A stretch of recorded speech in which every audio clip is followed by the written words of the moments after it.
O apóstolo Pedro, na sua primeira carta, ele ao se apresentar para a igreja, logo aqui no preâmbulo, ele faz uma exposição que exemplifica muito bem isso, de uma forma resumida. Bendito seja o Deus e Pai de nosso Senhor Jesus Cristo, porque de acordo com a sua extraordinária misericórdia, nos regenerou para uma viva esperança por intermédio da ressurreição de Jesus Cristo dentre os mortos, para uma aliança que jamais se extinguirá, nem tampouco será desonrada ou perderá seu valor. Herança preservada nos céus para vós, que sois protegidos pelo poder de Deus por meio da fé, até a chegada da salvação prestes a ser plenamente revelada no final dos tempos. Portanto, nesta verdade exultais, mesmo considerando que agora e por algum tempo ainda tenhais de ser afligidos por toda espécie de provação. Assim acontecerá para que a sinceridade da vossa fé seja testada, assim sucederá para que a sinceridade da vossa fé seja atestada, muito mais preciosa que o ouro que se corrompe, ainda que refinado pelo fogo, resultando em louvor, glória e honra, quando Jesus for revelado. É uma prévia que o apóstolo também faz. E declara que é uma aliança incorruptível, é uma aliança que nunca jamais se extinguirá. O compromisso do nosso Senhor Jesus Cristo em nos salvar, ele é irrevogável. Ele é irrevogável. O Senhor Jesus não volta atrás naquilo que ele se comprometeu em realizar. Quando João teve a revelação, João, chamado também vidente, teve a revelação de Jesus Cristo, já havia um burburinho, um espírito de reclamação. Meu Deus, o que está acontecendo? Meu irmão, o que é isso? E Jesus, será que o Senhor não está vendo? Ao apóstolo João foi revelado que Jesus Cristo está no controle de absolutamente tudo o que estava acontecendo naqueles dias. Absolutamente tudo. A mentalidade hebraica, a mentalidade daquela época, o religioso não via nenhum problema em reconhecer em Deus o poder, a causa eficiente sobre absolutamente tudo que acontecia na vida e no povo. Os tementes a Deus viam as tragédias como oportunidade para clamar a Deus, para pedir perdão, para restaurar a comunhão, para obter o livramento, o temor do juízo vindouro. Havia esse temor em muitos naquele período. E Jesus nos promete que seremos livres da condenação eterna. Um julgamento haverá. Não precisa ficar preocupado que o cristão não vai passar por um julgamento. Vai sim, vamos passar sim. Como o Deus de toda a terra. Alguns nem chegarão a esse julgamento dos cristãos, que não é um julgamento para condenação, é um julgamento para a adequação, para estabelecer a verdade. Não vamos imaginar que, muito embora o Senhor Deus Todo-Poderoso em Cristo Jesus salvará aqueles a quem Ele prometeu e se comprometeu em salvar, os que nós dizemos foram lavados e remidos no sangue do Cordeiro, apesar das dificuldades que passamos e enfrentamos, ou das inesperadas pelos apóstolos, das inesperadas derrotas que venhamos a sofrer na nossa caminhada, os tropeços, por assim dizer, uma queda momentânea, sendo generoso, a possibilidade de restauração, sim. Você caiu, levante-se, volte ao compromisso e siga em frente na caminhada. Foi um enganador, um charlatão, Dobre-se diante do Altíssimo. Use o seu tempo para clamar a Deus. Medite na palavra do Senhor. Sonde sim o seu coração, a sua alma e o seu espírito. Desaloje esse mal que habita na sua alma. Clame, clame, clame para que o Espírito de Deus habite em abundância na sua vida. Porque é possível, eu não vou dizer que é possível, eu tenho conhecimento e certeza de que alguns estão prestes a sofrer uma derrota terrível, porque não têm confiado plenamente na palavra de Deus e no poder de Deus. Não têm ouvido as advertências que a palavra de Deus mostra para eles. Não têm ouvido o chamado do Espírito Santo para uma vida de devoção genuína. Não têm se submetido ao Espírito de Cristo para que em sua vida brilhe a palavra de Deus e a vontade de Deus. A palavra cristãos hoje quase que foi abandonada, que vejamos nas igrejas, alguns preferem seguir, são evangélicos, pentecostais, protestantes, reformados, católicos, ortodoxos, porque o fato é que parecemos muito pouco com Jesus Cristo. Tanto que a palavra cristão foi usada de forma pejorativa.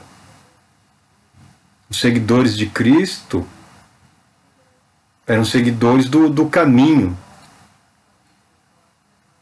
Os seguidores foram chamados de cristãos por aqueles que os desprezavam, porque eles viviam falando desse Cristo, esses cristãos aí. Porque tudo na vida deles lembrava Cristo. O propósito deles era Cristo. Eles se reuniam para celebrar a Jesus Cristo. Eles se reuniam para louvar, adorar, ensinar Jesus Cristo. As pessoas se irritavam, não, esses cristãos aí. Hoje a igreja, as igrejas, eu falo porque um pastor há muito tempo atrás me chamou a atenção, ainda jovem, querendo aprender, uma dessas pesquisas que você é orientado a fazer, não sei para que serviu, uma pergunta sobre a opinião quanto à situação da igreja brasileira. E ele foi sincero e falou, não existe isso que as pessoas chamam de igreja brasileira. E de fato não existe. Institucionalmente não tem. Tem aí igrejas nacionais, igreja do Brasil, igreja isso do Brasil, igreja tal no Brasil, igreja tal, mas uma igreja brasileira não. E de fato não tem. Porque é impossível realmente. Uma está começando em amor e santidade. A outra já está tão acostumada com o Evangelho que já está numa decrescente.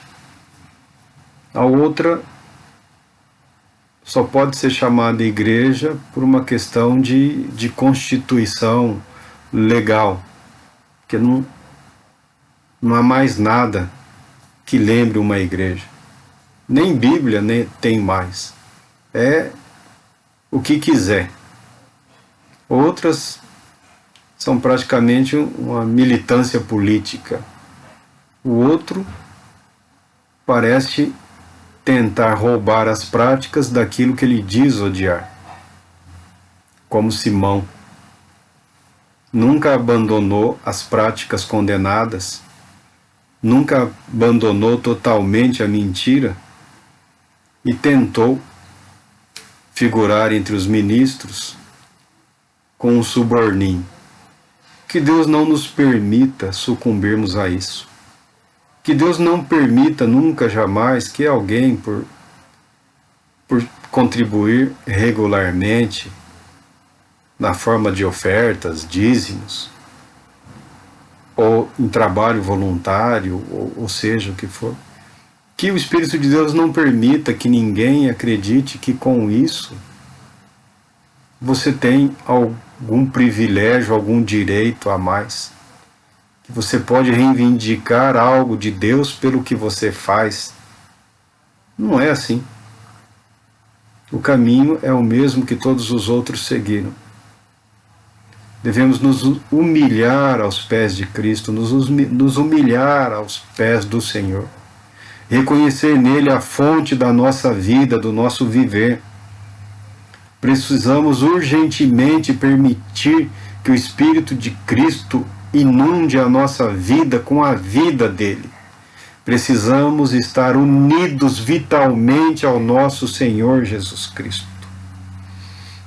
Não falo de perda de identidade ou personalidade.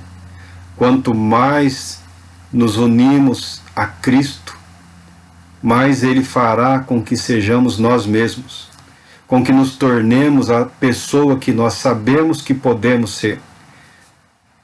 Permitirá que atinjamos a maturidade que sabemos que devemos ter, sem recorrer ao tal do farsante. Como disse aí um escritor cristão, porque surge, essa advertência já foi feita por muitos, surge muitos outros, surgiu em muitas vidas, surge em todos. A pessoa inicia um projeto de crescimento, de amadurecimento pessoal, espiritual, e surge na sua psique, na sua alma, o que chamam de o farsante. O que é isso? É a proposta de demonstrar o que você pode e deve ser, mas ainda não é. A chamada caricatura é bizarro, é grotesco e é sempre visível. É difícil a pessoa fugir disso. Todos nós, de alguma maneira, acabamos sendo caricaturas um pouco, comportamentos caricatos, né? Algum detalhe, algum tique, algum cacoete, alguma coisa no falar, no andar, sempre dá para avolumar aquilo e fazer uma caricatura de alguém. Mas nós estamos falando aqui da santidade, da santificação, da vida em Cristo, do crescimento em Cristo, do uso consciente e reverente das capacitações que o Senhor Espírito Santo deu a cada um em benefício de todos. Algumas pessoas aceitam a proposta de atalho e se tornam caricatas. Algumas pessoas seguem o caminho do mágico lá e tentam comprar o que é gratuitamente dado e só pode ser construído realmente através da vida, chamado dia a dia, através da vida, através do viver diário, através do estabelecimento consciente de Cristo como razão do nosso viver, Cristo como alvo da nossa vida, da nossa jornada, da nossa caminhada, e do objetivo santo de glorificar o bom nome do nosso Senhor Jesus Cristo através das nossas vidas, das nossas decisões no dia a dia. A palavra de Deus sempre espera de nós o êxito, o sucesso. Mas ainda que tenha ocorrido o fracasso, o fiasco, não é tarde demais. Falamos em determinadas ocasiões de forma mais ousada, com o objetivo único de deixar claro que a situação pode não ser nada boa, e tentar acobertar isso não vai ajudar ninguém em absolutamente nada. A quem devo recorrer? A Jesus Cristo. Busque-o na palavra dele. Busque-o no céu onde ele está. Busque-o confiantemente, como ele nos ensinou através da oração dominical. Busque com convicção de que será ouvido. Busque na certeza de que será amado e perdoado e sua vida será restaurada para o propósito de Deus, para o propósito que ele havia estabelecido desde o início. Você não é um estranho para o Senhor. Ainda que o pecado o separe de Deus, há a oferta gratuita e genuína de perdão mediante o arrependimento e fé. Uma vida nova com o propósito de glorificar a Deus e não o eu. Que Deus te abençoe, que Deus te proteja, que Deus te traga a paz, que o Espírito de Cristo inunde o seu coração de alegria e fé.